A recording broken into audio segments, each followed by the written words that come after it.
Friends, എല്ലാവർക്കും നമസ്കാരം. നിങ്ങളേവരും കാത്തിരിക്കുന്ന രേവതിയുടെയും സച്ചിയുടെയും ഇന്നത്തെ വിശേഷത്തിലേക്ക് എല്ലാ കൂട്ടുകാർക്കും സ്വാഗതം. എല്ലാവർക്കും നല്ലൊരു ദിവസം ആശംസിച്ചുകൊണ്ട് തന്നെ നമുക്ക് ഇന്നത്തെ വിശേഷത്തിലേക്ക് കടന്നാലോ. അതിനുമുമ്പായിട്ട് ആരെങ്കിലും നമ്മുടെ ചാനൽ ആദ്യമായിട്ട് കാണുന്നുണ്ടെങ്കിൽ ഒന്ന് സബ്സ്ക്രൈബ് ചെയ്ത് വെച്ചോളൂ. അതിനോടൊപ്പം മാക്സിമം എല്ലാവരും നമ്മുടെ വീഡിയോ ഇഷ്ടപ്പെടുകയാണെങ്കിൽ തീർച്ചയായിട്ടും ഒരു ലൈക്ക് അടിച്ചിട്ട് പോകാവുള്ളൂ. അപ്പൊ നമുക്ക് നേരെ ഇന്നത്തെ വിശേഷത്തിലേക്ക് തന്നെ കടക്കാല്ലേ. അപ്പൊ തുടങ്ങുമ്പോൾ തന്നെ കാണിക്കുന്നത് നമ്മുടെ ശ്രുതിനെയും വർഷേനെയാണ്. അങ്ങനെ നമ്മുടെ ശ്രുതി ഓരോ കാര്യങ്ങൾ വർഷേനെ പറഞ്ഞ് മനസ്സിലാക്കുകയാണ് കേട്ടോ. ഏതായാലും നമ്മുടെ വർഷയ്ക്ക് വേറെ ഒന്നും അല്ല പറയാനുള്ളത്. എന്റെ ഭർത്താവ് ഡീസന്റാ, എന്റെ ഭർത്താവ് എന്നോട് കള്ളം പറയില്ല. ചേച്ചിയുടെ ഹസ്ബൻഡിനെ പോലെ അല്ല കേട്ടോ എൻ്റെ ഹസ്ബൻഡ് എന്തെങ്കിലും കാര്യം ഉണ്ടെങ്കിൽ എന്നോട് വന്ന് തുറന്ന് സംസാരിക്കും. എന്നാലും നാളെ ശ്രീകാന്ത് എന്നോട് കള്ളം പറഞ്ഞു എന്ന് കരുതുക, അത് ഞാൻ സ്വകാര്യമായി ശ്രീകാന്തിനോട് സംസാരിക്കും. മറ്റുള്ളവരെ അതിലിടപെടാൻ വേണ്ടി ഞാൻ വിടില്ല. നമ്മുടെ പ്രൈവസീനെ മറ്റുള്ളവരെ കൈകടത്താൻ അനുവദിക്കരുത് ചേച്ചി. അത് പിന്നെ സുധി അങ്ങനെ കള്ളം പറയുന്ന ആളൊന്നും അല്ല. പക്ഷേ ജോലി ഇല്ലെന്ന് അറിഞ്ഞാൽ ഞാൻ വിഷമിക്കുമെന്ന് കരുതിയിട്ടാ അങ്ങനെയൊക്കെ പറഞ്ഞത്, അങ്ങനെയൊക്കെ ഇവിടെ അഭിനയിച്ച് കാണിച്ചത്. സുധിക്കൊരു ജോലി കിട്ടിയാൽ എല്ലാ പ്രശ്നങ്ങളും അവസാനിക്കുമല്ലോ. അതിനുവേണ്ടിയാ ഞാൻ കാത്തിരിക്കുന്നത്. സുധിക്കൊരു ജോലി കിട്ടിയാൽ സച്ചി വായു അടച്ചോളും. പിന്നെ സച്ചി ഒന്നും പറയാൻ പോകുന്നില്ല. അപ്പോഴത്തേക്ക് നമ്മുടെ ചന്ദ്ര ഇതൊക്കെ കേട്ടിട്ട് ഇതെന്ത് പറ്റി, രണ്ടുപേരും തമ്മിലൊരു സ്വകാര്യം, ഇനി എന്നെക്കുറിച്ച് മോശമായിട്ട് സംസാരിക്കുകയാണോ എന്നും പറഞ്ഞ് ഒളിഞ്ഞു നിന്ന് കേൾക്കാണ് കേട്ടോ. അപ്പൊ നമ്മുടെ വർഷ പറയുന്നുണ്ട്, അതെ ചേച്ചിയുടെ ഹസ്ബൻഡിന് സ്വന്തമായിട്ട് ബിസിനസ് തുടങ്ങിയാൽ പോരെ, എന്തിനാ വേറെ ജോലി അന്വേഷിക്കുന്നത്?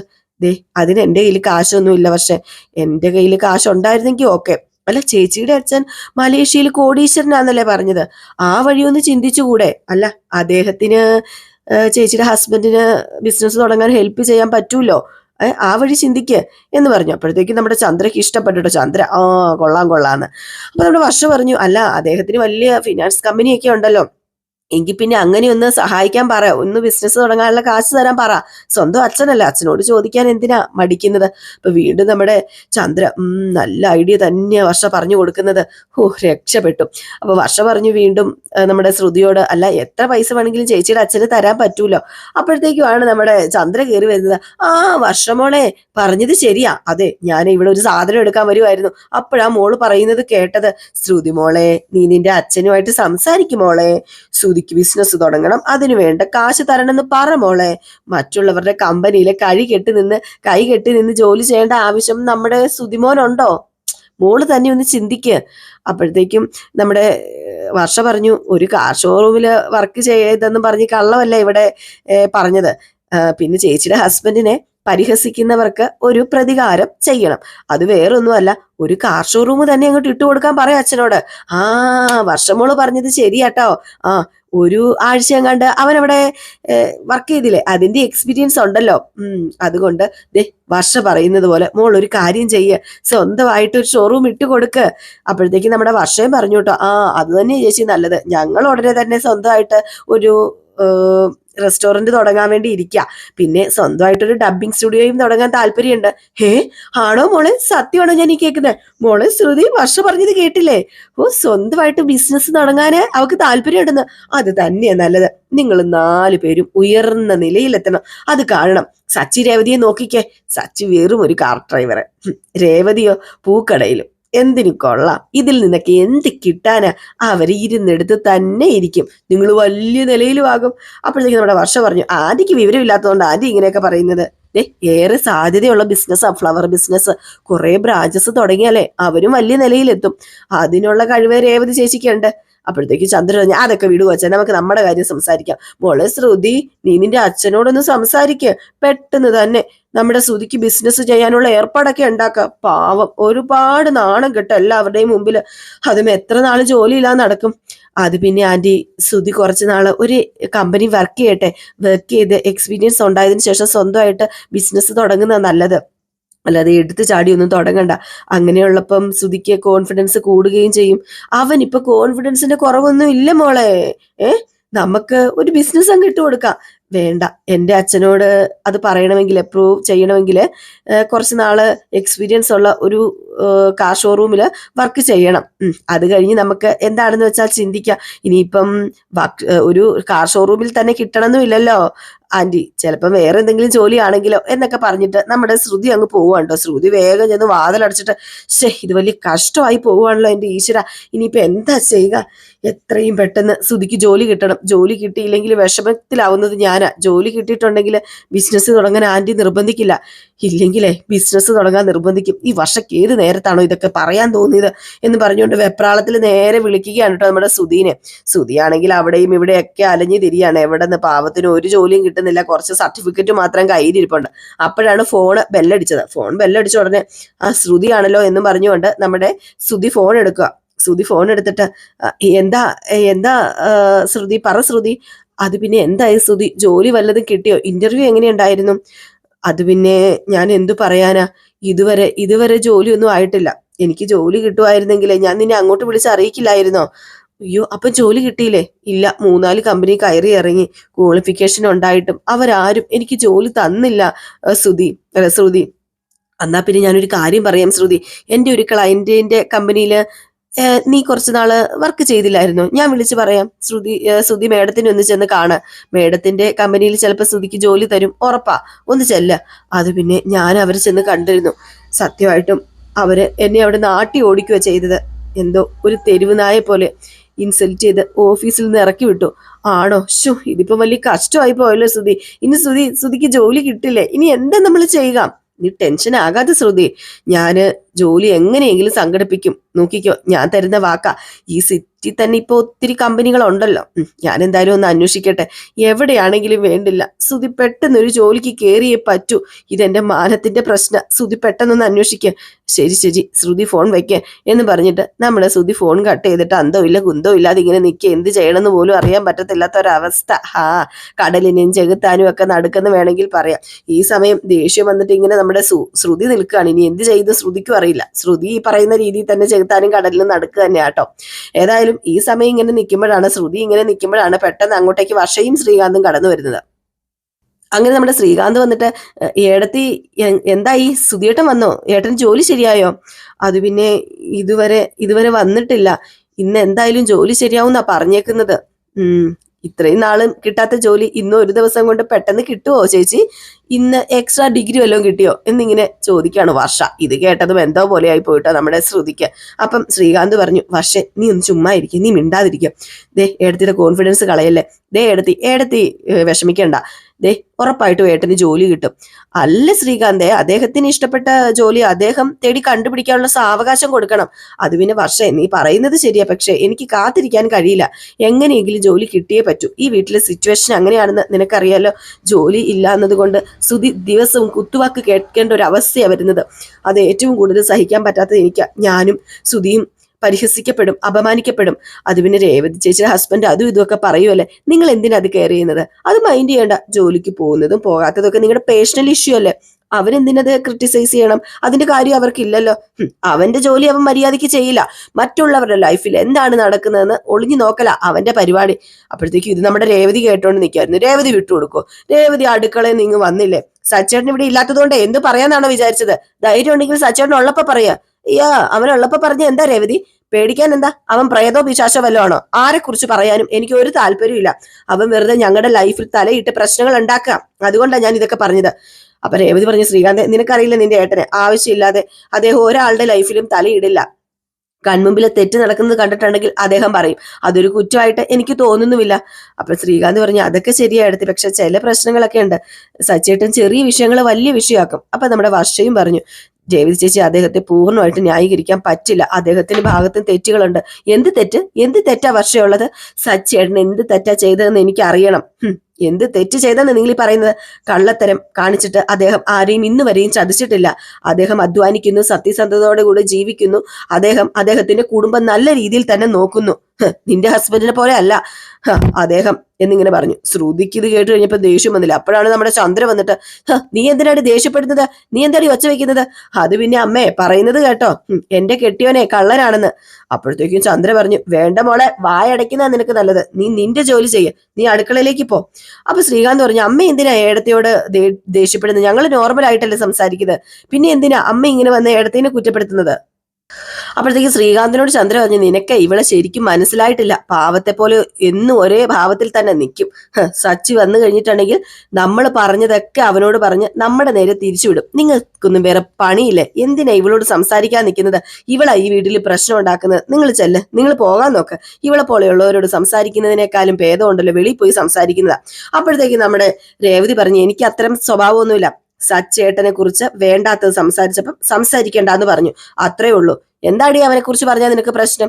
സച്ചേട്ടൻ ഇവിടെ ഉള്ളപ്പോ പറയാ, ഇല്ലാത്തപ്പോ പറയണ്ട, അതാ മാന്യത. ഞങ്ങൾ എപ്പം എങ്ങനെ സംസാരിക്കണം എന്ന് നീയാണോ തീരുമാനിക്കേണ്ടത്? അത് നീ തീരുമാനിക്കാൻ വേണ്ടി എന്റെ താക്കോല് നിന്റെ കയ്യിൽ തന്നിട്ടുണ്ടോ? അപ്പോഴത്തേക്കും വർഷ പറഞ്ഞു, എന്തിനാ അമ്മേ രേവതി ചേച്ചിനെ വഴക്ക് പറയുന്നത്? ഞങ്ങൾ കാഷ്വൽ ആയിട്ടാ സംസാരിച്ചത്. നിങ്ങൾ അങ്ങനെയായിരിക്കും സംസാരിച്ചത്, പക്ഷെ ഇവള് വേറെ അർത്ഥത്തിലാ മോളെ സംസാരിക്കുന്നത്. നിനക്ക് ശരിക്കും ഇവളെ മനസ്സിലായിട്ടില്ല. ജോലി കിട്ടി എന്നുള്ള സന്തോഷ വാർത്തയായിട്ടായിരിക്കും സുധി ഇങ്ങോട്ടേക്ക് വരിക. അപ്പം ദേ ഇവളൊക്കെ വായടച്ചോളും. ഉറപ്പായിട്ടും അവന് ജോലി കിട്ടും. എത്ര ഡിഗ്രി ഉണ്ടെന്ന് അറിയാലോ? നിങ്ങൾക്ക് അറിയാഞ്ഞിട്ടാ. ഭയങ്കര കഴിവ് അവന്, ഭയങ്കര കഴിവ്.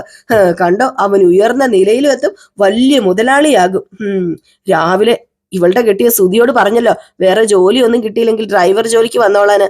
ആ നിലയിലേക്ക് എന്റെ മോൻ താഴത്തില്ല എന്ന് പറഞ്ഞു. ഇത് കേട്ടോണ്ടാണ് നമ്മുടെ രവീന്ദ്രനും സച്ചിയും കൂടെ കയറി വരുന്നത്. അങ്ങനെ നമ്മുടെ ചന്ദ്ര പറയാണ്, നിന്റെ കെട്ടിയവനെ പോലെ കാർ ഓടിക്കേണ്ട ഗതികേട് എന്റെ മോനില്ല, ഡ്രൈവർ ജോലിയാണ് അത്ര, ഡ്രൈവർ ജോലി. സച്ചി ഇത് കേട്ടോണ്ട് വരുന്നു. സച്ചിക്ക് ഭയങ്കരമായിട്ടും ദേഷ്യം വരികയാണ് കേട്ടോ.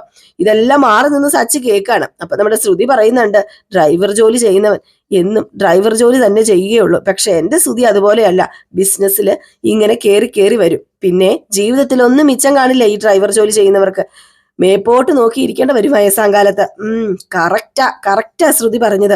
സച്ചിയുടെ അച്ഛനും ഡ്രൈവർ ആയിരുന്നല്ലോ, ഡ്രൈവറായിട്ട് ജീവിച്ചു, ഡ്രൈവറായിട്ട് റിട്ടയർഡ് ചെയ്തു, എന്തുണ്ടാക്കി? തേങ്ങാക്കോല ഉണ്ടാക്കി. ഇത് കേട്ടിട്ട് നമ്മുടെ സച്ചി ഇങ്ങ് കയറി വന്നിട്ട്, ഡ്രൈവർക്ക് ഡ്രൈവറായിട്ടല്ലേ റിട്ടയർഡ് ചെയ്യാൻ പറ്റത്തുള്ളൂ, അല്ലാതെ ഹെഡ് മാസ്റ്റർ ആയിട്ട് റിട്ടയർഡ് ചെയ്യാൻ പറ്റുമെന്ന് തോന്നുന്നുണ്ടോ നിങ്ങക്ക്? ദേ ഞാൻ രാവിലെ മുതൽ കേൾക്കുന്ന ഒരു ഡ്രൈവർ ജോലി. എന്താ ഡ്രൈവർ ജോലിക്ക് ഇത്ര കുഴപ്പം? അല്ല, നിങ്ങൾ കുറെ പറയുന്നുണ്ടല്ലോ ഡ്രൈവർ ജോലിക്ക് എന്തോ കുഴപ്പമുണ്ടെന്ന്. കേട്ടല്ലോ അച്ഛ. അച്ഛനില്ലാത്തപ്പം അച്ഛനെ കുറിച്ച് പറയുന്നത്. ദേ ഇവരൊരു സ്ത്രീയാണോ, ഭാര്യയാണോ, അമ്മയാണോ? ഇപ്പൊ നിങ്ങക്ക് ഡ്രൈവർ ജോലിയോട് പുച്ഛമല്ലേ? ഡ്രൈവർ ആയതുകൊണ്ട് സ്വന്തം ഭർത്താവിനെയും പുച്ഛത്തോടു കൂടിയാണോ കാണുന്നത്? ഈ സ്ത്രീ എന്താ ചെയ്യേണ്ടത്? ഡ്രൈവർ ജോലിക്ക് എന്താ ഒരു കുറവ്? അച്ഛന്റെ ആനുകൂല്യം കൊണ്ടല്ലേ ഈ കുടുംബം ഈ നിലയിലെത്തിയത്. നിങ്ങളുടെ മോനെ പഠിപ്പിച്ചത്, അതുപോലെ തന്നെ ശ്രീകാന്തിനെ പഠിപ്പിച്ചത്. അച്ഛനെ സർക്കാരുടെ ശമ്പളമാണ് കൈപ്പറ്റിയത്. ഇപ്പൊ മേളിലേക്ക് നോക്കിയിരിക്കുകയല്ലേ ചെയ്യുന്നത്, പെൻഷനും മേടിക്കുന്നുണ്ട്. അതിൽ വലിയൊരു പങ്ക് നിങ്ങളല്ലേ തള്ളെ മിഴുങ്ങുന്നത്. ഈ വീടുണ്ടാക്കിയത് ആരാ? അതും അച്ഛനല്ലേ. പിന്നെ ഇത് എന്റെ വീടാ. അയ്യാ, പിന്നെ ഇത് നിങ്ങൾ അധ്വാനിച്ചുണ്ടാക്കിയതല്ലേ. നിങ്ങളുടെ അച്ഛൻ രണ്ടുപേരുടെയും കൂടെ പേരിൽ എഴുതിയ വീടാ ഇത്. ഇത് ഇന്ന് കാണുന്ന നിലയിലാക്കിയത് എന്റെ അച്ഛനാ, എന്റെ അച്ഛന്റെ വേർപ്പാ. അതിന് കുറെ കാശ് ലോൺ എടുത്തിരുന്നു. ഈ നിൽക്കുന്ന ഡ്രൈവറാ അത് അടച്ചു തീർത്തത്, അല്ലാതെ ഞാൻ പറയുന്നില്ല. ഓട്ടക്കാരൻ ശ്രുതി ഒരു വിലയുമില്ലാതെ 5-6 ഡിഗ്രി എടുത്തല്ലോ. അവനെ പഠിപ്പിച്ച ആരാ? ഈ നിൽക്കുന്ന ഡ്രൈവർ അല്ലേ. ഇപ്പം കുറെ സർട്ടിഫിക്കറ്റും കൊണ്ട് നടക്കുന്നുണ്ടല്ലോ. അതിന് കാരണം എന്തേ? ഈ നിൽക്കുന്ന ഡ്രൈവർ. കാശ് എത്രയെന്ന് നിങ്ങൾക്ക് അറിയാലോ. ഡ്രൈവർ ജോലി ചെയ്തിട്ടല്ലേ ദേ അച്ഛൻ ശ്രീകാന്തിനെയും പഠിപ്പിച്ചത്. വീണ്ടും വീണ്ടും എന്നെ കൊണ്ട് ഇത് ആവർത്തിക്കരുത്.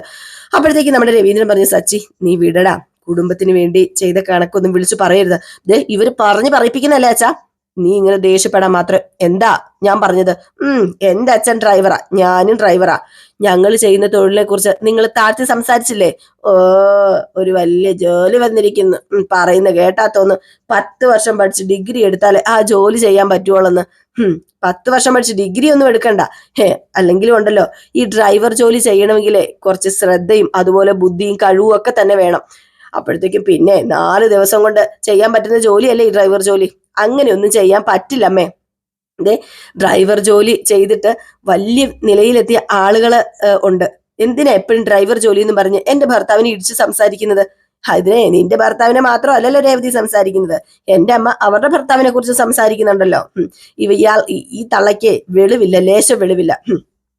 ദേ ഏത് ജോലിയാണോ പരിഹസിക്കുന്നത്, ആ ജോലി ചെയ്തിട്ട് കൊണ്ടുവരുന്ന സാധനങ്ങളൊക്കെയാണ് ഇപ്പോഴും വരെ വെട്ടി വിഴുങ്ങിയിട്ട് ഈ തള്ള ഇവിടെ നിൽക്കുന്നത്. അപ്പോഴത്തേക്ക് നമ്മുടെ രവീന്ദ്രൻ പറഞ്ഞു, വിടടാ, വേണ്ട പ്രശ്നം ഉണ്ടാക്കണ്ട. ഇതൊക്കെ ഞാൻ ആദ്യം കേൾക്കുന്നതാണോ? എപ്പോഴും കേൾക്കുന്ന. തന്റെ ഹസ്ബൻഡിന് എന്താ ജോലി എന്ന് ചോദിക്കുമ്പോൾ ഇവള് സർക്കാർ ജോലി എന്നാ പറയുന്നത്. ബസ് ഡ്രൈവർ എന്നൊന്നും ഇവൾ ഇതുവരെ ആരോടും പറഞ്ഞിട്ടില്ല. അപ്പൊ നമ്മുടെ രേവതി പറഞ്ഞു, എല്ലാ ജോലിക്കും അതിൻ്റെതായ മഹത്വം ഉണ്ടച്ച. ജീവിതത്തിൽ ഉയർന്ന നിലയിലെത്താന് ഇന്ന ജോലി ചെയ്യണം എന്നൊന്നുമില്ല. ഏത് ജോലി ചെയ്താലും ആത്മാർത്ഥമായിട്ട് ചെയ്താൽ മതി. ശരിയാ. ദേ ഇപ്പൊ എന്റെ രേവതി ഒരു പൂക്കട നടത്തുന്നു. നാളെ ഇതിന് ചിലപ്പോൾ 100ഓളം ബ്രാഞ്ചുകൾ ഉണ്ടാകും. അത് വലിയ നിലയിലാകും. നീ വലിയ നിലയിലെത്തും. അപ്പൊ ഇവർക്ക് മനസ്സിലാക്കിയോളും. അപ്പോഴത്തേക്ക് നമ്മുടെ ചന്ദ്ര പൂച്ചിച്ച വലിയ നിലയിലെത്തും. പൂ വിറ്റിട്ട് ഇവളെ എയറോപ്ലെയിൻ മേടിക്കാൻ പോവല്ലേ. അപ്പോഴത്തേക്ക് നമ്മുടെ ശ്രുതി അവിടെ നിന്ന് പറഞ്ഞ് ചിരിച്ചോണ്ട് നിൽക്കുകയാണ് കേട്ടോ. ഭയങ്കര ചിരി, പൊട്ടിച്ചിരി. ഇത് കേട്ട് കഴിഞ്ഞപ്പോഴത്തേക്ക് നമ്മുടെ സച്ചിക്ക് ദേഷ്യം വന്നു കേട്ടോ. സച്ചി, എന്താടി നീ പല്ല് പുറത്ത് കാണിച്ച് കിണിക്കണത്? നിന്റെ കെട്ടിന് ജോലി ഉണ്ടോടി നീ കിണിക്കാന്? അത് പിന്നെ ദേ അങ്കിളെ, ശ്രുതിയെ കുറിച്ച് സംസാരിക്കരുതെന്ന് ഇവനോട് പറ. ദേ നമ്മളെ കുറിച്ച് പറയാം. നമ്മളെ കുറിച്ച് സംസാരിക്കുന്നത് കേട്ടിട്ട് നിനക്ക് കുണുകുണുകുണുകുണൊന്ന് ചിരിക്കാം. നിന്നെ കുറിച്ച് നിന്റെ കെട്ടിയെ കുറിച്ച് സംസാരിക്കാൻ പാടില്ലല്ലേ? അതെവിടത്തെ ന്യായമാടി? അവനെ കുറിച്ച് ഇനി 1000 തവണ ഞാൻ പറയും. ഇത്രയൊക്കെ പഠിപ്പിച്ചിട്ട് അലഞ്ഞു തിരിഞ്ഞ് നടക്കുന്ന വൃത്തികെട്ട, വീടിന് ഗുണമില്ലാത്തവന് നാശം. അപ്പോഴത്തേക്ക് നമ്മുടെ ശ്രുതി പറഞ്ഞു, ശ്രുതി ഇപ്പം വരും ജോലി കിട്ടിയെന്ന് സന്തോഷ വാർത്തയായിട്ട്. പരിഹസിച്ച ഈ നാക്കുമുഖവേ എവിടെ ഉണ്ടാവും നമുക്ക് കാണാം. നാക്കു വായിലുണ്ടാകും, മുഖം ദേ കഴുത്തിന് മുകളിലുണ്ടാകും. എന്താ ഇതിന് വല്ല മാറ്റം വരുന്നത് തോന്നുന്നുണ്ടോ? അപ്പൊ രവീന്ദ്രൻ പറഞ്ഞു, സച്ചി മതിയുടെ മതി, നിർത്ത്. ചുമ്മാ ഇതിന്റെ പേരിൽ ഒരു പ്രശ്നം ഉണ്ടാക്കല്ല. കുറച്ച് നേരമായി എല്ലാവരും ഏറ്റുമുട്ടുന്നു. നീ ഇപ്പോ എല്ലാവരും അകത്തേക്ക് ചെല്ല്. ഇനി ഇതിനെക്കുറിച്ച് സംസാരിക്കണ്ട എന്നും പറഞ്ഞുകൊണ്ട് സത്യം പറഞ്ഞിട്ടുണ്ട് അവിടുത്തെ യോഗം നമ്മുടെ രവീന്ദ്രൻ പിരിച്ചുവിടാണ് കേട്ടോ. ഏതായാലും പിന്നെ കാണിക്കുന്ന സീൻ എന്ന് പറഞ്ഞിട്ടുണ്ടെങ്കിൽ നമ്മുടെ വർഷയുടെ അമ്മ വിളിക്കാണ് കേട്ടോ. എന്നിട്ട് വർഷയോട് ചോദിക്കുക, എവിടെയാ മോളെ എന്നൊക്കെ ചോദിക്കുമ്പോൾ ഞാൻ ഡബിങ് സ്റ്റുഡിയോയിലേക്ക് പോകാൻ വേണ്ടി തുടങ്ങാം അമ്മ എന്നൊക്കെ പറയുമ്പോൾ നിന്റെ അമ്മായിയമ്മ എവിടെ ഉണ്ടോ എന്ന് കൊടുക്കാൻ പറയാണ്. അങ്ങനെ നമ്മുടെ ചന്ദ്രയുടെ കൈ കൊടുക്കുമ്പോഴത്തേക്കും, അതെ നാളെ നിങ്ങൾ അവിടെ കാണുമോ? എനിക്ക് അങ്ങോട്ടേക്ക് വരാൻ പറ്റുമോ? അയ്യോ അതിനെന്താ വർഷയുടെ അമ്മയ്ക്ക് എപ്പോ വേണമെങ്കിലും ഇങ്ങോട്ട് വരത്തില്ലേ, നാളെ ഇങ്ങോട്ടേക്ക് പോരെ എന്നിങ്ങനെ പറയുകയും ചെയ്തു. ഏതായാലും ഫോണൊക്കെ വെച്ച് കഴിഞ്ഞ് നമ്മുടെ വർഷയുടെ അമ്മ മധുസൂദനോട് പറയാണ്, അതായത് വർഷയുടെ അച്ഛനോട് പറയാണ്, ഏതായാലും പൊങ്കലൊക്കെ വരാൻ പോവുകയാണല്ലോ, അപ്പൊ നമുക്ക് അവിടെ വരെ ഒന്ന് പോകണ്ടേ? അതുമല്ല കുറച്ച് ചടങ്ങുകളൊക്കെ ഇനി ചെയ്യാൻ ബാക്കിയുണ്ടല്ലോ. ഡ്രസ്സുകൾ എല്ലാവർക്കും എടുത്തു കൊടുക്കണം, അമ്മായിപ്പനും അമ്മായിയമ്മയ്ക്കൊക്കെ എടുത്തു കൊടുക്കണം. അതുപോലെ തന്നെ മോൾക്ക് എന്തെങ്കിലുമൊക്കെ മേടിച്ചു കൊടുക്കണം എന്ന് പറയുമ്പോൾ നിനക്ക് വേറെ പണിയില്ലേ? നീ എന്തിനാ അവളുടെ പുറകെ നടക്കുന്നത്? അവളുടെ ഇഷ്ടത്തിന് ഇറങ്ങിപ്പോയതല്ലേ. അവളുടെ ഇഷ്ടത്തിനൊക്കെ ഇറങ്ങിപ്പോയതാ. പക്ഷെ കഴിഞ്ഞ പ്രാവശ്യം ഞാൻ 50 പവൻ കൊണ്ട് കൊടുത്തപ്പം ആ ചന്ദ്രയുടെ കണ്ണുണ്ടല്ലോ മഞ്ഞളിക്കുന്ന ഞാൻ കണ്ടതാ. അതുപോലെ ഇവിടുത്തെ പണം കണ്ടിട്ട് അവരുടെ കണ്ണ് മഞ്ഞളിച്ച് ലാസ്റ്റ് അവരുടെ മകനെയും എൻ്റെ മകളെയും കൊണ്ട് ഞാൻ ഇവിടെ കൊണ്ടുവന്ന് താമസിപ്പിക്കുമ്പോൾ അവരുടെ ചങ്ക് പൊട്ടണം. അതാ എൻ്റെ ഉദ്ദേശം. ഏതായാലും നാളെ ഞാൻ അവിടെ പോകാൻ തീരുമാനിച്ചു. കുറച്ച് സാധനങ്ങളൊക്കെ മേടിച്ചുകൊണ്ട് പോകണം. കുറച്ചും കൂടെ കണ്ണങ്ങോട്ട് മഞ്ഞളിക്കട്ടെ. എന്നിട്ട് അവരുടെ മകനെ പതിയെ ഇങ്ങോട്ട് കുത്തിക്കൊണ്ട് വരണം. അങ്ങനെയാണ് നമ്മൾ അവർക്ക് തിരിച്ചടി കൊടുക്കാൻ പോകുന്നതെന്നൊക്കെ പറയാണ് കേട്ടോ.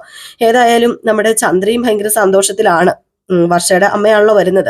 അപ്പൊ ഇതൊക്കെ കഴിഞ്ഞ് പിന്നെ കാണിക്കുന്ന സീന് നമ്മുടെ ചന്ദ്ര ഇരിക്കുമ്പോഴത്തേക്കും ശ്രുതി അങ്ങോട്ടേക്ക് വരികയാണ്. അലഞ്ഞു തിരിഞ്ഞ് മടുത്തു, പാവത്തിന് ജോലിയൊന്നും കിട്ടിയില്ല കേട്ടോ. അങ്ങനെ ജോലിയൊന്നും കിട്ടിയില്ല എന്നിങ്ങനെ നമ്മുടെ ശ്രുതി പറയാണ് ചന്ദ്രയോട്. അപ്പൊ നമ്മുടെ ചന്ദ്ര പറഞ്ഞു, ഇന്ന് കിട്ടിയില്ലെങ്കിൽ എന്താ മോനെ, നാളെ കിട്ടൂലോ, നമുക്ക് നാളെ നോക്കാൻ കിട്ടുമോ ഇല്ലയോ എന്ന്. നീ ഇരിക്കെ, ഞാനേ കുടിക്കാൻ വല്ലതും എടുത്തിട്ട് വരാം. നീ വിഷമിക്കൊന്നും ചെയ്യണ്ട മോനെ, എന്തിനു വിഷമിക്കുന്നതാ? സാവധാനം ജോലി അന്വേഷിച്ച് കണ്ടുപിടിച്ചാൽ മതി. അപ്പോഴത്തേക്ക് നമ്മുടെ ശ്രുതി ഇങ്ങനെ വരികയാണ്. ശ്രുതി വന്നിട്ട്, പോയ കാര്യം എന്തായി ശ്രുതി? ജോലി കിട്ടിയോ? അപ്പം നമ്മുടെ ശ്രുതി ഒന്നും മിണ്ടുന്നില്ല കേട്ടോ. എന്താ ശ്രുതി ഒന്നും മിണ്ടാത്തത്? പറ, പോയ കാര്യം എന്തായി? ജോലി കിട്ടിയോന്ന്? അത് പിന്നെ എനിക്ക് ജോലി. അപ്പോഴത്തേക്ക് ചന്ദ്ര വന്നിട്ട് പറഞ്ഞു, മോളെ ജോലി കിട്ടിയില്ല എന്ന് കരുതി ആജീവനാന്ത കാലം ഒന്നും ഇവൻ വീട്ടിൽ ഇരിക്കാൻ പോകുന്നില്ല. ഉടനെ തന്നെ നമ്മുടെ മോന് ജോലി കിട്ടും. അപ്പോഴത്തേക്കും ശ്രുതി പറഞ്ഞു, അത് പിന്നെ ശ്രുതി നാളെ ഒരു കമ്പനിയിൽ ഇന്റർവ്യൂ ഉണ്ട്, നാളെ ഉറപ്പായിട്ടും എനിക്ക് ജോലി കിട്ടും. അല്ല അതിന് ഞാനൊന്നും പറഞ്ഞില്ലല്ലോ ശ്രുതി വിഷമിക്കണ്ട, ശ്രുതിക്ക് ജോലി കിട്ടും. ജോലി കിട്ടുമ്പോ കിട്ടട്ടെ, അല്ലാതെ ഇനിയിപ്പോ എന്ത് ചെയ്യാനാ? അപ്പൊ ചന്ദ്ര പറഞ്ഞു, മോനെ ശ്രുതി ഇന്നാ വെള്ളം കുടിക്കുക. അപ്പോഴത്തേക്ക് നമ്മുടെ സച്ചി ഇതെല്ലാം കേൾക്കുന്നുണ്ടായിരുന്നു. സച്ചി എന്താടാ വലിയ വീരവാദം മുഴക്കി ഊരിപ്പിടിച്ച് വാളുമായിട്ട് പോയതാണല്ലോ, തോറ്റുപോയി. അപ്പോഴത്തേക്ക് ചന്ദ്ര പറഞ്ഞു, ഇവനാകെ ക്ഷീണിച്ചു വന്നിരിക്കുക, സച്ചി ശല്യപ്പെടുത്താതെ വന്നപ്പോ. അയ്യോ ജോലിക്ക് പോയാ ക്ഷീണിക്കും, ജോലി തേടിപ്പോയാലും ക്ഷീണിക്കുവോ? ഇത് ഞാൻ ആദ്യമായിട്ട് കേൾക്കാണ് കേട്ടോ. ഓ ഇന്റർവ്യൂലെ ചോദ്യങ്ങൾക്ക് ഉത്തരം കിട്ടാതെ ക്ഷീണിച്ചു പോയി കാണൂലേ? രേവതി ഇങ്ങ് വന്നേ രേവതി എന്ന് പറഞ്ഞ് രേവതിനെ വിളിക്കാണ് കേട്ടോ. ഭയങ്കരമായിട്ട് കളിയാക്കലാണ് കേട്ടോ, നമ്മുടെ സച്ചി ഓവർ കളിയാക്കലാണ്. അങ്ങനെ രേവതി വന്നിട്ട് രേവതി ഉണ്ട് എന്താന്ന് ചോദിച്ചപ്പോഴത്തേക്കും, അതെ രേവതി ഇനി ഇങ്ങ് വാ, ചായയൊക്കെ പിന്നെ കഴിക്കാം, നിനക്ക് വേണ്ടി ഞാനൊരു സാധനം കൊണ്ടുവന്നിട്ടുണ്ട്. എന്താ സച്ചേട്ടാ? ആദ്യം നീ അത് പറയാൻ പറ്റുമെന്ന് നോക്ക്, ഗസ് ചെയ്യ. അത് സച്ചേട്ടൻ തന്നെ പറയാൻ എനിക്കറിയില്ല. അത് പിന്നെ നിനക്ക് ഇഷ്ടപ്പെട്ട കോഴിക്കോടൻ ഹൽവ. കോഴിക്കോടൻ ഹൽവയോ? കോഴിക്കോടൻ ഹൽവ. അയ്യോ സച്ചേട്ടാ, ഇത് സച്ചേട്ടൻ എന്താ മേടിച്ച ഇപ്പം? അത് പിന്നെ ഞാൻ നിനക്ക് കഴിക്കാൻ മേടിച്ചതാ. ദേ കഴിക്ക്, കഴിക്ക് രേവതി എന്ന് പറയാ. ഇത് കണ്ടുകൊണ്ട് അന്തം വിട്ട് കുന്തം പോലെ ഇരിക്കുന്ന നമ്മുടെ ശ്രുതിയും സത്യം പറഞ്ഞാൽ അവരെ കാണിക്കാൻ വേണ്ടിയാട്ടോ ഇതൊക്കെ ചെയ്യുന്നത്. ഏതായാലും നമുക്ക് കാത്തിരുന്ന് തന്നെ കാണാം. കുറച്ച് ഓവറാണ് നമ്മുടെ സച്ചി എന്ന് പറയുന്നുണ്ട്. ശരിയാണ്, സച്ചി ഇച്ചിരി ഓവറാണ്. പക്ഷെ സച്ചിയുടെ ഈ ഓവർ നമുക്ക് കുറച്ച് ഇഷ്ടമൊക്കെ ആണല്ലോ. അപ്പം കഥയാണ്, കഥയിൽ ചോദ്യമില്ല. ഇങ്ങനെയൊക്കെ ആണെങ്കിലല്ലേ നമുക്കും കാണാൻ ഒരു രസമുള്ളൂ. അപ്പൊ അടുത്ത വിശേഷമായിട്ട് വരാം. അതുവരെ എല്ലാവർക്കും ടാറ്റാ ബൈ ബൈ.